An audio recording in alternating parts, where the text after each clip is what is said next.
Ndabasuhuje inshuti zanjye, inshuti za Chantal TV Jo, abakunzi bacu Imana ibahe umugisha, igitondo nanone Imana iduhaye kugira ngo twongere tuganire.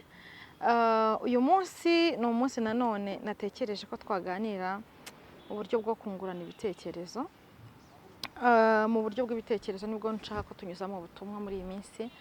Rero habayeho umugabo, ntatinze habayeho umugabo akaba yari umugabo ukomeye, akaba ari umugabo wumvaga yishimye mu buzima, akaba ari umugabo wajyaga abona ibintu bihinduka ariko wowe akabona hari igihe ibintu bicaho ariko wowe ukabona ntabwo bikureba. Noneho umunsi umwe yari afite ubwato, aza kuvuga ati ndumva nshaka kujya kuri hakurya y'ubwato, hakurya y'uruzi nako, aza gufata ubwato bwe yinjira mu mazi, atangira kugashya, akomeza agenda yegera imbere, biza kurangira yumva niba nabyita umuraba utangiye kuba mwinshi.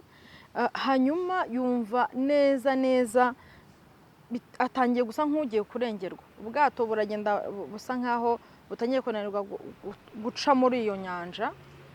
Ubwoba butangira kumwica, atangira gutabaza, abwira Imana ati Mana se ko wanyibagiwe, byagenze bite, Mana ntabara.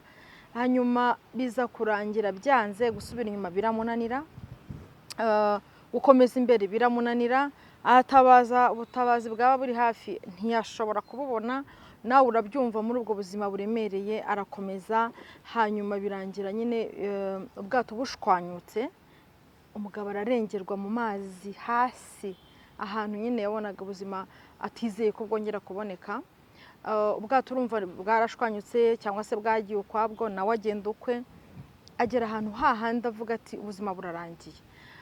Yaje kwibona hashize igihe, yibona amazi yaramukubise, ari ukuntu umuvumba ukubita uruzi cyangwa se inyanja, yibona hakurya y'uruzi aryamye ku mucanga, nta muntu uri aho hantu, nta nzu, ari ahantu navuga nko ku gasozi ka wenyine hakurya y'amazi. Arababara cyane, aravuga ati ku Mana, kubera iki koko nanyuze muri buriya bihe bimeze kuriya? Ni iki nacumuye?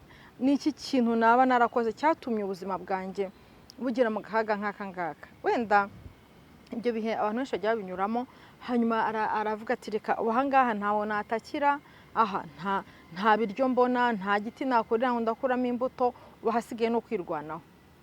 Aravuga ati kwirwanaho se nakwirwanisha iki? Reka njyewe senga Imana, nyibwire ngo Mana ntabara. Arapfukama arasenga ati Mana ndakwinginze, ntabara umvane muri ubu ubuzima burandemereye, Mana ndakwinginze mfasha nk'ubutabazi.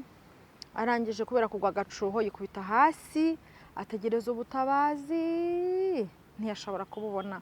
Aravuga ati ariko se Mana, aza kuryama arasinzira, aza kwicura nanone inzara imumereye nabi.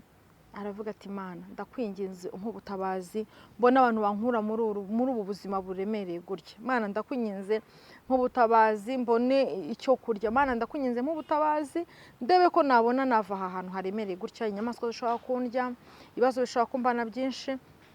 Mana ndakwinginze. Arongera agwa agacuho, araryama, n'inzara n'umunaniro n'umuruho no kwiheba. Yarongeye akanguka asanga ubuzima bukiri kwaho. Hashize nk'iminsi 2, aratekereza aravuga ati noneho rero ibi bintu ntabwo nabigumamo bimeze gutya, reka nongere ntekereze kabiri, ndebe ikindi kintu cyo gukora. Umugabo ikintu yakoze, yarabyutse n'imbaraga n'umujinya n'umubabaro, aragenda akusanya ibyatsi hakurya aho, hirya aho, araza aragondagonda akantu k'akagonyi ko kwihishamo. Arangije aragenda ajya mu mazi, atangira gushaka uburyo aroba ifi, ajya hirya aho, ntiyabuze wenda ibiti byera nk'imbuto cyangwa se ibintu runaka. Atangira gushaka ubuzima bwe nyuma y'ibyo bihe abona bitamworoheye, reka nshaka ubuzima, ndebe ko nashakisha kongera gutangira ubuzima mu buzima ntazi, guhera ku busa, ndebe ko ubuzima bwanjye bwakongera bukagira gute, bukazuka. Umugabo rero yaragiye yubaka ako kagonyi, ariye ifi, ntiyabuze n'imbuto arya, abona ubuzima burongeye burazutse, araryama, arayemo rimwe, arayemo kabiri, ariko akabona ubwo musozi wa wenyine kubamo n'ibibazo. Nawe urabyumva, kuba mu musozi wa wenyine, nta muvandimwe, nta nshuti, nta muturanyi, ni inyamaswa ku musozi, afite ubwoba. Hanyuma rero icyaje kuba ni iki? yarongeye mu gitondo abyuka ajya guhiga, aravuga ati reka nshakishe uburyo nashaka uburyo nari natangira kumenyera ubuzima bwa hano ndebe ko ubuzima bukomeza. Yarabyutse ajya guhiga, ari ku musozi hirya iyo aza kubona ka kazu k'ibyatsi yari yagondagonze karimo karaka, ntabwo yamenye ngo ninde wagatwitse, ntabwo yamenye ngo niki cyabaye. Umugabo yararize, agahinda karamwica, agenda ahegera avuga ati se ninde, ni igiki, ni ibihe byago, ni iki kintu nakoze cyatuma ubuzima bwanjye bwamera gutya. Ahegereye asanga ka kazu kahiye kakongotse, nta kintu na kimwe akirambirijemo. Noneho kubera no kwitotomba, akomeza aritotomba, Mana nagukoreye iki, Mana nagukoreye iki. Aryama aho ngaho, cyokora yifatira amafi arotsa aririra, warangije araryama aravuga ati nyine Imana ntinkunda, nanjye ndabona uri umugome Mana, ndabona ubuzima bwanjye utabwitayeho. Araryama, aryamye agiye kumva yumva urusaku rw'ihoni rukubita cyane, arebye mu mazi abona ubwato bunini bukomeye cyane. Hanyuma arabyuka agira ubwoba, aravuga ati niki cyabaye. Agiye kubona abona ni umuntu utwaye ubwato cyangwa se n'abantu bari mu bwato. Baravuga bati twabonye umuntu utabaza akoresheje umuriro. Noneho rero tubona ibishashi by'umuriro mu kirere, bitwereka ko hakurya hano, kandi turabizi neza ko hano ari ahantu habi, hari inyamaswa zakwica abantu. Tubona neza nta kindi kintu, hari umuntu ibyo aribyo byose uri gutabaza. Niko kuza rero tuvuga tuti reka tureko twatanga ubutabazi, hanyuma turebe uriya muntu. Avuga ati jewe nerekana ibimenyetso by'umuriro. Ati nta bimenyetso by'umuriro nigize nerekana, nsaba ubufasha butabazi. Umugabo aravuga ati nyamara twabonye ibimenyetso by'ibishashi by'umuriro mu kirere bimeze nk'aho umuntu arimo gutabaza. Ati niyo mpamvu ubona twaje, none rero nimba ari wowe utabaza, ngwino tugutabare tukuvane kuri uyu musozi wa wenyine. Umugabo aza kwibuka ko Imana yakoresheje ka kazu ke iragatwika kugira ngo abone ubuzima. Imana yatwitse ka kazu kugira ngo abone ubutabazi. Rero mu buzima tubamo bwa buri munsi, hari igihe Imana hari ibintu twambura kugira ngo iduhe ubutabazi tumaze iminsi tuyisaba, ariko twe tugakomeza tukavuga ngo Mana ntudukunda, Mana waradusize. Ahari nawe wabuciye mu bihe bitoroshye, ahari nawe wabuciye mu bihe bikuremereye, ahari wenda nawe wabuze abantu bari mu bihe bibaremereye, wenda hari ibyo Imana yakwatse, ariko nagira ngo umenyeshe ko Imana ifite umugambi mwiza ku buzima bwawe. Imana ifite imigambi myiza cyane kurusha imigambi wifitiye mu buzima bwawe. Imana ni kwimura ahantu, Imana ni gukuraho inshuti zimwe na zimwe, Imana nigira ibintu ikwaka.